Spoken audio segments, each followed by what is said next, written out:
जय गणेशाय नमः। जय माँ सरस्वती, जय माँ दुर्गे, जय माँ बंगलामुखी। Gravitation part 10। आपके सिलेबस के हिसाब से तो कुछ एक्स्ट्रा हो रहा है, लेकिन लाइफ के सिलेबस के हिसाब से सही हो रहा है।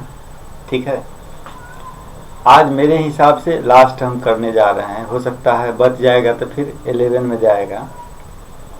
ठीक है, तैयार हो जाइए ग्रेविटेशन पार्ट 10 के लिए।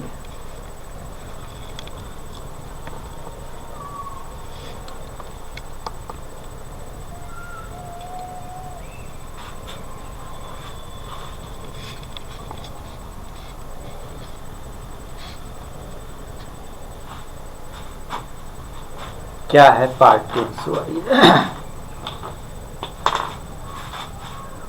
जय गणेशाय नमः। जय माँ सरस्वती, जय माँ बंगलामुखी। ग्रेविटेशन पार्ट 10 किसके लिए है? क्लास 9th के लिए और किसके लिए? NTSC के लिए, NTSE के लिए।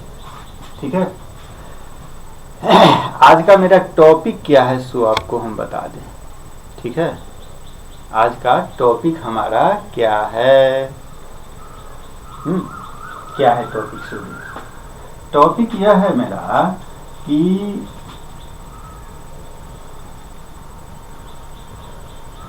एक बॉडी यहाँ है जिसका मास m1 है और एक दूसरा बॉडी यहाँ है जिसका मास m2 है। ठीक है, और इसी बीच में एक अलग बॉडी है जिसका मास m है। ठीक है, तो सब एक दूसरा पर फोर्स लगा रहा है और इस बॉडी पर नेट फोर्स जो है वह 0 है। नेट फोर्स क्या है? 0। ग्रेविटेशनल नेट फोर्स जो है वह 0 है। तो हमको बताना है कि यहाँ से इसका क्या डिस्टेंस होगा और यहाँ से इसका क्या डिस्टेंस होगा। ठीक है, हम मान लेते हैं कि दोनों के बीच का डिस्टेंस d है। दोनों जो ऑब्जेक्ट है मास m1 और m2, दोनों के बीच का डिस्टेंस क्या मान लिए? d। और ये जो बीच में मास रखा हुआ है तो m1 से उसका डिस्टेंस हम मान लिए r। तो कोई एक निकल जाएगा तो दूसरा से दूरी निकल जाएगा? नहीं निकल जाएगा। तो ये क्या हो जाएगा? d minus r। समझे आपका टॉपिक? आपका टॉपिक यही था कि कोई दो ऑब्जेक्ट है जिसका मास m1 और m2 है, उसके बीच में कहीं भी एक मास है, क्या? m मास का कोई ऑब्जेक्ट है और रिजल्टेंट फोर्स क्या है? 0 है। तो दोनों जगह से उसका डिस्टेंस क्या होना चाहिए, यानी कितना दूरी पर रखेंगे कि इक्वल होगा। ठीक, m1 और m2 जो है वह दोनों सेम मास नहीं है, दोनों का मास अलग अलग है। ठीक है, ये मेरा टॉपिक हुआ। दिखाई दे रहा है हो? हाँ, ये टॉपिक हुआ। इसको लिखिएगा क्या? कहता है 2 स्टेशनरी पार्टिकल्स। लिख देते हैं, उसके बाद हम चले जाएंगे किसमें? प्रूफ में। 2 stationery particles m1 and m2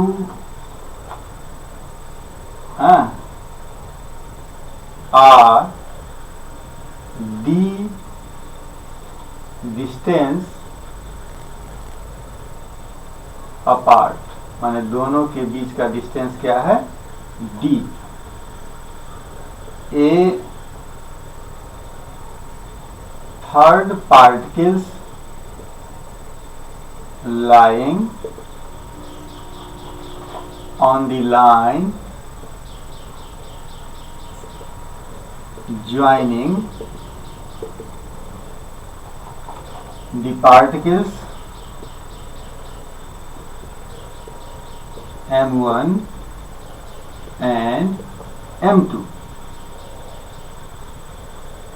ठीक है।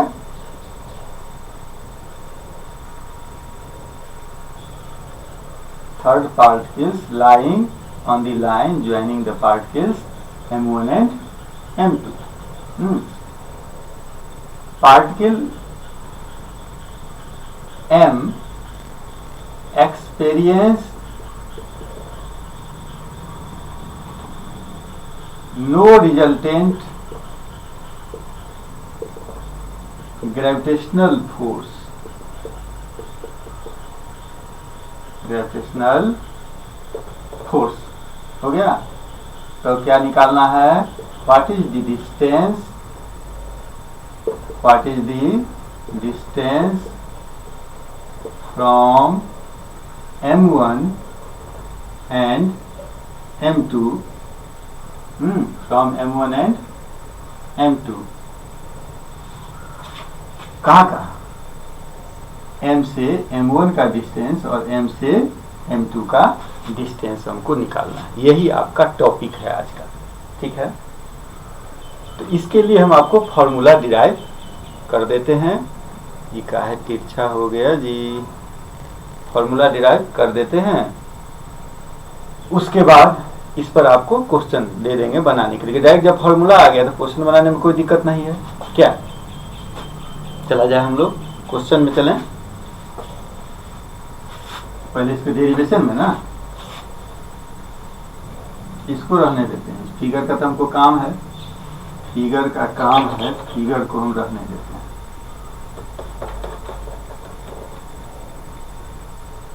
यहाँ क्या लिखा हुआ था, यहाँ लिखा हुआ था डिस्टेंस डी। क्वेश्चन समझ गए, कोई दिक्कत नहीं है क्वेश्चन में। अब आपको पहले force on M towards M1, force on M towards M1 क्या है फॉर्मूला, Gm/m/r²।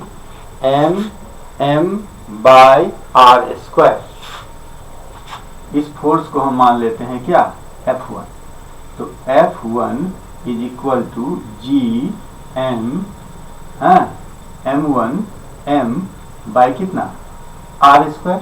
डिस्टेंस यहाँ दिया हुआ है, force on M towards M1। अब हम लोग निकालेंगे फोर्स ऑन M टुवर्ड्स क्या, M2। Force on M towards M2, इसको मान लेते हैं हम लोग क्या, F2। क्या मान लेते हैं इसको, F2। तो F2 इज इक्वल टू क्या हो जाएगा, Gm2m, और इसका डिस्टेंस क्या हो जाएगा, D-R का होल स्क्वायर। ठीक है। अब कह रहा है हमको कि नेट फोर्स जो है वह क्या है, जीरो। नेट फोर्स जीरो है, तो net force, net gravitational force is zero. Therefore F1 is equal to क्या, F2। नहीं हो जाएगा, F1 क्या है मेरे पास, Gm1m बाय R², और ये क्या है, Gm2m बाय D-R का होल स्क्वायर। अच्छा, दिमाग में रखिए, आपको निकालना क्या है, R। क्या, R जब निकल जाएगा तो D-R कर देंगे तो उधर से निकल जाएगा, यानी क्या निकालना है, R। चलिए, तो ये G और G साहब चले गए, ये M और M भी चले गए, तो क्या बचा यहाँ, M1 by R² is equal to M2 by D-R²। ठीक है। अब हम इसको क्यों तोड़ें, क्या ये तोड़ के क्यों लंबा किया जाए, लंबा हम नहीं करते हैं। हम क्या करते हैं कि M1 इंटू D-R का whole square is equal to M2, और यहाँ क्या, R²। ठीक है। अब हम क्या करें कि m1, हाँ, या उसको इधर लेके चलें, ठीक है, m2 बाई m1, ठीक है, m2 बाई m1 हो गया, तो इधर क्या हो जाएगा d माइनस आर का whole square by R square. तो इसको हम तो ये भी ना लिख सकते हैं कि m2 by m1 is equal to d minus R by R का होल स्क्वायर।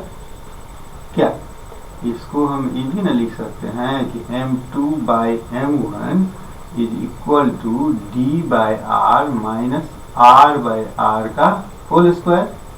इसको हम ये भी लिख सकते हैं m2 by m1 is equal to d by R minus 1 का होल स्क्वायर, लिख सकते हैं। देखो ठीक है, और आगे बढ़ो, इसको हम ये भी तो लिख सकते हैं वो कि m2 बाई m1 का रूट कर दो, स्क्वायर रूट, तो इधर क्या हो जाएगा d बाई आर माइनस 1, यानी अंडर रूट m2, ये क्या लिख दिया हम, m1 होगा ना, m2 by under root m1 plus 1 is equal to D by R. नहीं हो गया? चलो इसको हम ये भी लिख सकते हैं, ये भी लिख सकते हैं ना, एलसीएम ले लिए थे, क्या हो गया अंडर रूट m1, ऊपर में हो जाएगा under root m2 plus under root m1 is equal to हो गया डी बाई आर। हमको तो निकालना है वो आर। अब हम क्या करते हैं, डी बाई आर जो है, तो इसको हम आर बाई डी लिख सकते हैं। आर बाई डी जो लिख दिए, ये क्या हो गया under root m1 by under root m1 plus under root m2। कोई दिक्कत नहीं है? हमको निकालना है r, तो r बराबर क्या हो गया, d यहाँ डिवाइड में है, तो उधर क्या हो जाएगा मल्टीप्लाई में under root m1 by under root m1 plus under root m2। निकल गया? समझ गए बात अब? यही आपका डिस्टेंस का है, यहाँ से यहाँ r माने थे, r का फॉर्मूला निकल गया, r का फॉर्मूला निकल गया, तो d माइनस आर भी निकाल सकते हैं आप, कोई दिक्कत नहीं। देख लीजिए यहाँ ध्यान से। अच्छा यहाँ पर लाइट पड़ रहा है, कहाँ पर, यहाँ पर, तो यहाँ पर लाइट पड़ रहा है, तो यहाँ क्या लिखे हैं हम, फोर्स ऑन m, ठीक है, force on m towards m2 क्या होगा F2। कोई दिक्कत है इसमें? देख लो ध्यान से, सारा क्लियर है क्लियर? चलो लाइट थोड़ा सा जो है,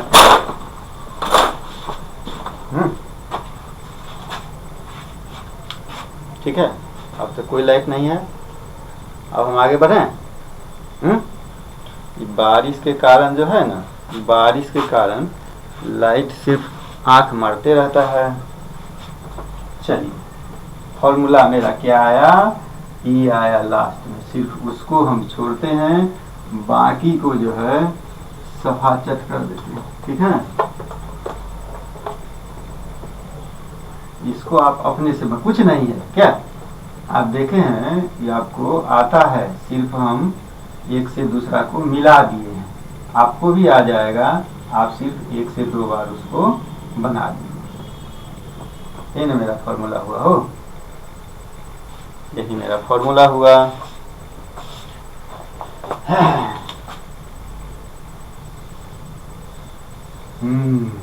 यही फॉर्मूला हो गया मेरा, ठीक है।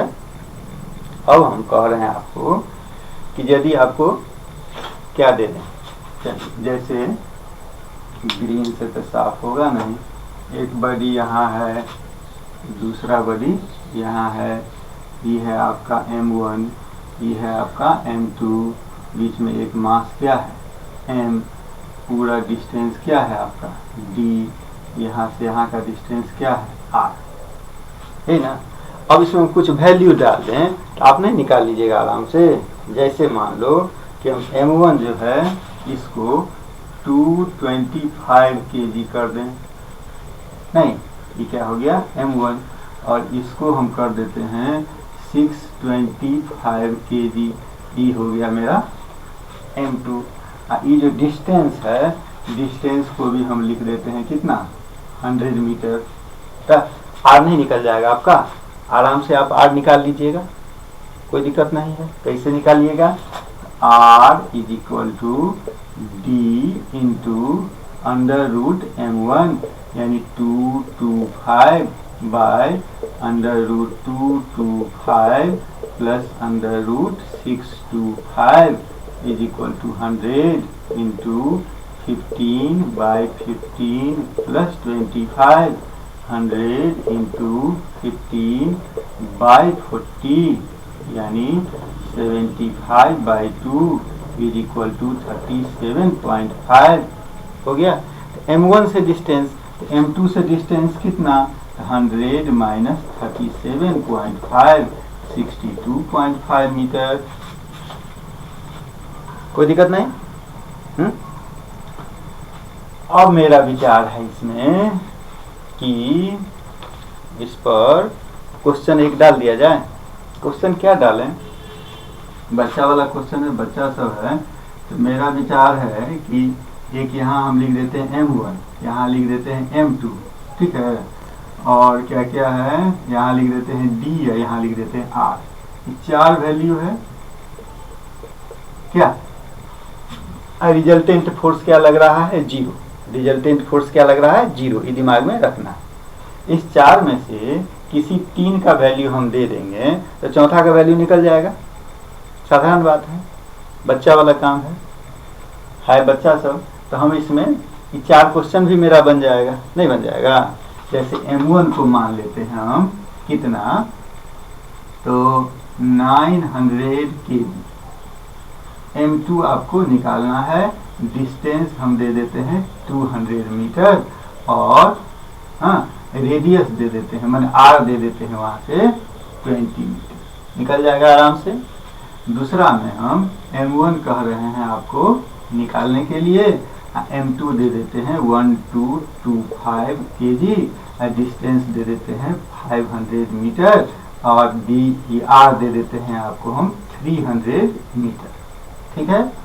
तीसरा में हम M1 का वैल्यू आपको दे देते हैं 324 kg, ठीक है, और M2 का वैल्यू देते हैं 676 kg, ठीक है।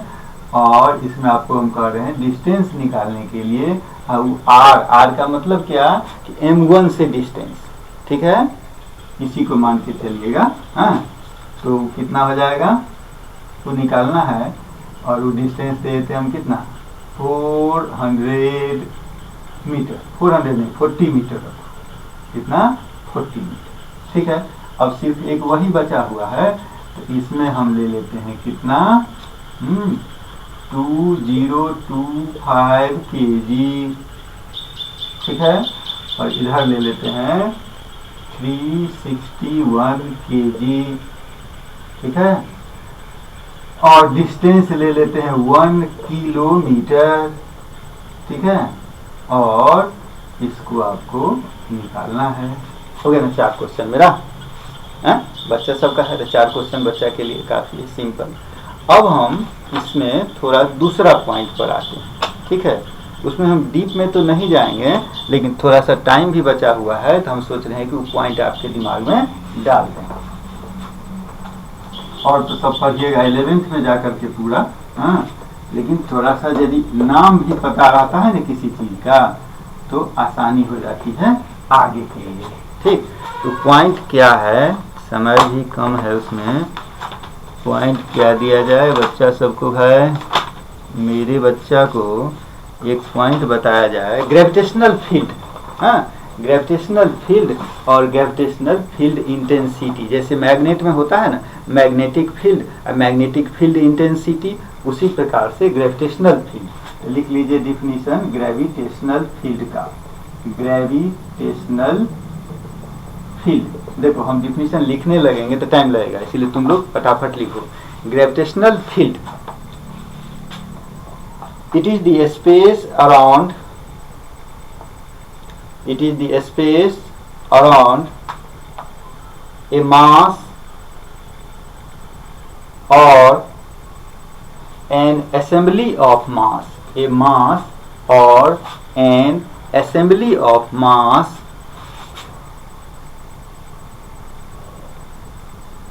within which cannot exert gravitational force,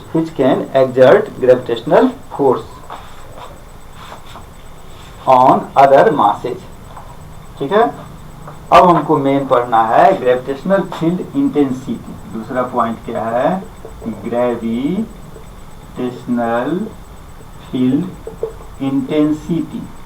gravitational field intensity इसको आई से डिनोट करते हैं। ठीक है, इसका भी डिफाइन कर लीजिए आप। Gravitational field intensity at a point, gravitational field intensity at a point within a gravitational field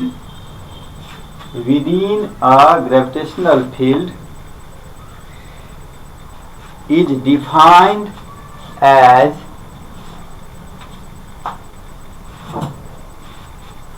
gravitational force exerted on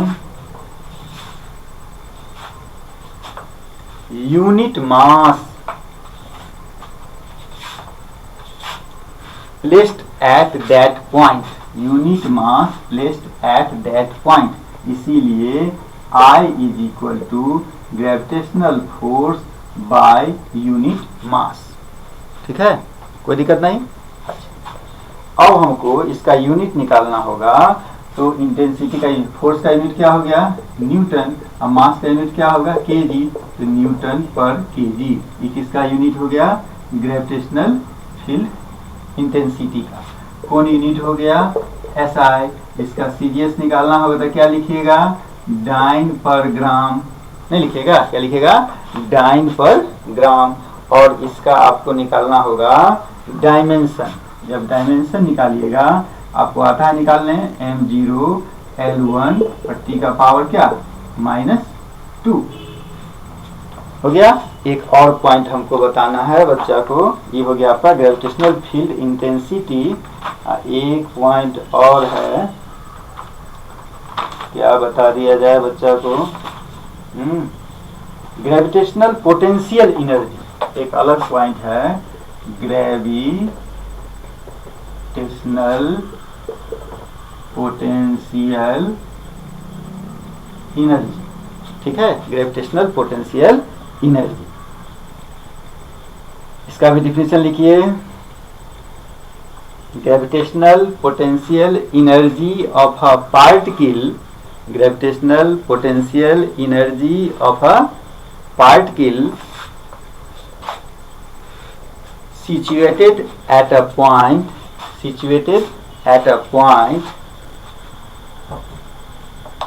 in some gravitational field is defined as the amount of work required to bring it from infinity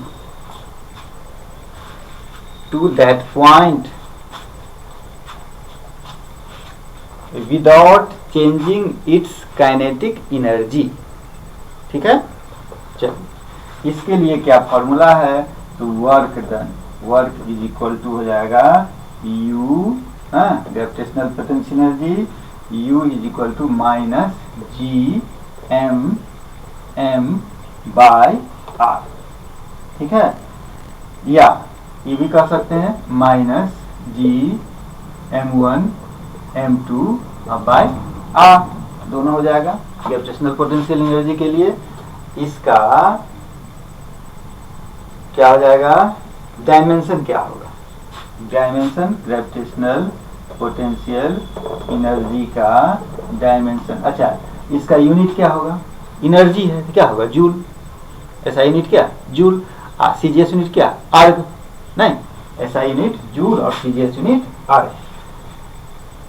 M1 L2 M1 L2 T -2, ये कितना -2। बस इतना ही हमको बताना था, ठीक है। अब हमारा विचार है कि आपको क्या मिला, आपको थोड़ा थोड़ा क्वेश्चन मिला है।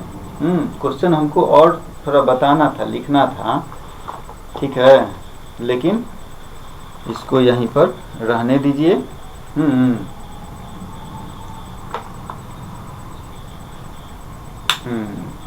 आगे क्वेश्चन लिख दिया जाए, हो क्या क्वेश्चन लिख दिया जाए।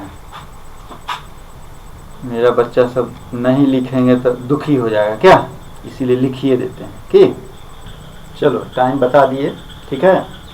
5 क्वेश्चन है।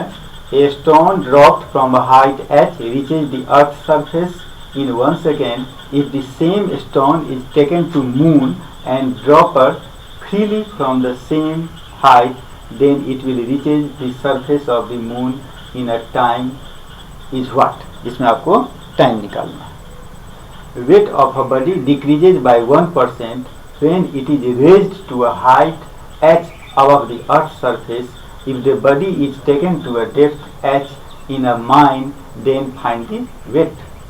Third, at what height from the earth's surface does the acceleration due to gravity decreases by 1%? At what height from the earth's surface is the value of g same as a 100 km deep mine? At what depth below the surface does the acceleration due to gravity becomes 70% of its value on the surface of earth? ठीक है। जय माँ बंगलामुखी। अच्छा एक काम छोड़ो, जय माँ बंगलामुखी।